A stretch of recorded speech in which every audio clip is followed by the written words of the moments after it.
కీర్తనలు 83. దేవా ఊరకుండకము, దేవా మౌనముగా ఊరకుండకము. నీ శత్రువులు అల్లరి చేయుచున్నారు, నిన్ను ద్వేషించువారు తల ఎత్తి ఉన్నారు. నీ ప్రజల మీద వారు కపటోపాయములు పన్నుచున్నారు. నీ మరుగుజొచ్చిన వారి మీద ఆలోచన చేయుచున్నారు. వారు ఇజ్రాయేలు పేరు ఇకను జ్ఞాపకము రాకపోవునట్లు జనముగా ఉండకుండా వారిని సంహరించుదము రండని చెప్పుకొనుచున్నారు. ఏక మనసుతో వారు ఆలోచన చేసి ఉన్నారు, నీకు విరోధముగా నిబంధన చేయుచున్నారు.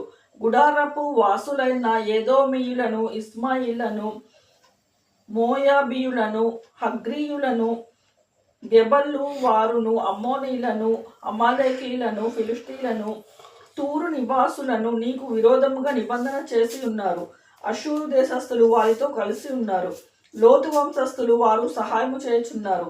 మిద్యానునకు నీవు చేసినట్లు కీషోను ఏటి యొద్దకు నీవు సిసెరాకును యాబీనునకును చేసినట్లు వారికి చేయము.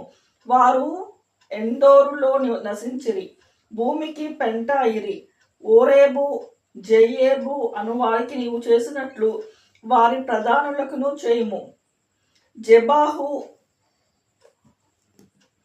సల్మోన్నా అను వారికి చేసినట్లు వారి సకల రాజులకు చేయము.